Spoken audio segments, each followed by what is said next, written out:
بسم اللہ الرحمن الرحیم۔ السلام علیکم۔ آج ہم پڑھیں گے قضا روزے کا بیان۔ جو قضا روزے ہو جاتے ہیں ان کا بیان آج ہم پڑھیں گے۔ تو یہاں سے ہم جلدی سے شروع کرتے ہیں۔ مسئلہ نمبر 1، جو روزے کسی وجہ سے جاتے رہے ہوں رمضان کے بعد جہاں تک جلدی ہو سکے ان کی قضا رکھ لیں، دیر نہ کریں۔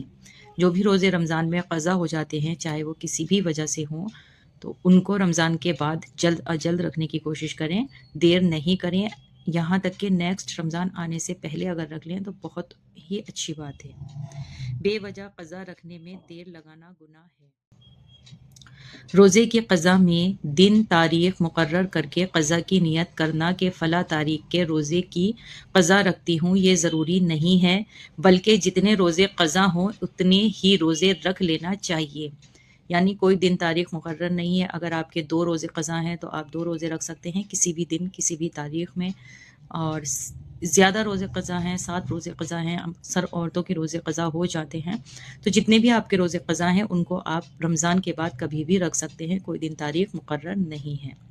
البتہ اگر 2 رمضان کے کچھ روزے قضا ہو گئے، اس لیے دونوں سال کے روزوں کی قضا رکھنا ہے تو سال کا مقرر کرنا ضروری ہے۔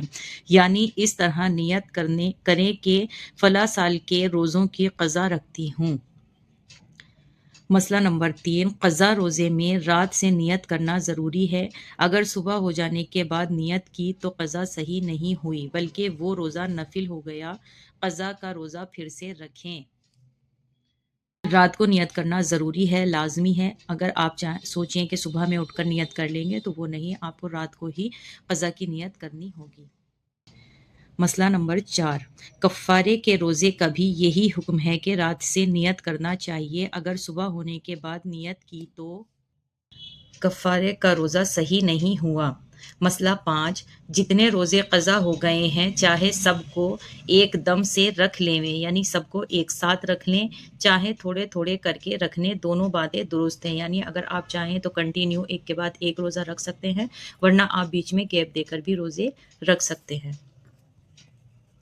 مسئلہ نمبر 6، اگر رمضان کے روزے ابھی قضا نہیں رکھے اور دوسرا رمضان آ گیا تو خیر، اب رمضان کے ادا روزے رکھیں اور عید کے بعد قضا رکھیں، لیکن اتنی دیر کرنا بری بات ہے۔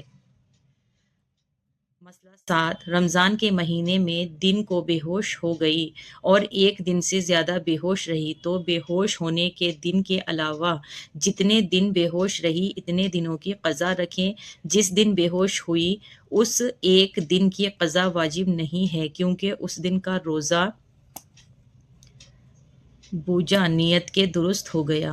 ہاں، اگر اس دن روزہ سید نہ تھی یا اس دن حلق میں کوئی دوا ڈالی گئی اور حلق سے اتر گئی تو اس دن کی قضا بھی واجب ہے۔ ٹھیک ہے۔ مسئلہ 8، اگر رات کو بے ہوش ہوئی ہو تب بھی جس رات کو بے ہوش ہوئی اس ایک دن کی قضا واجب نہیں، باقی اور جتنے دن بے ہوش رہی سب کی قضا واجب ہے۔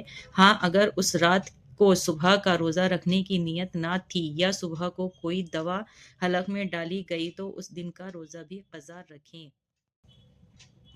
مسئلہ 9، اگر سارے رمضان بھر بے ہوش رہیں تب بھی قضا رکھنا چاہیے، یہ نہ سمجھیں کہ سب روزے معاف ہو گئے۔ البتہ اگر جنون ہو گیا اور پورے رمضان بھر سڑن دیوانی رہی تو اس رمضان کے کسی روزے کی قضا واجب نہیں، یعنی اگر پاگل پن سوار ہو گیا۔ اور اگر رمضان شریف کے مہینے میں کسی دن جنون جاتا رہا اور عقل ٹھکانے ہو گئی تو اب سے روزے رکھنے شروع کرے۔ ٹھیک ہے، یعنی اگر پاگل پن جاتا رہا، جیسے کسی کا دماغی توازن ٹھیک نہیں رہا پورے رمضان، ٹھیک ہے، تو روزے اس کے لیے معاف ہے، اس کی قضا نہیں رکھیں گی۔ لیکن اگر کسی روز وہ ٹھیک ہو جاتی ہے، کسی روز پھر وہی پاگل پن ہو جاتا ہے، تو جس روز ٹھیک ہے اس روز کا روزہ رکھے یا اس کی قضا رکھے۔ ٹھکانے ہو گئی تو اب روزے رکھنے شروع کرے اور جتنے روزے جنون میں گئے ان کی قضا بھی رکھے۔ یہ تھا آج کا قضا روزوں کا بیان۔ انشاءاللہ نیکسٹ ویڈیو میں پڑھیں گے نظر کے روزے کا بیان۔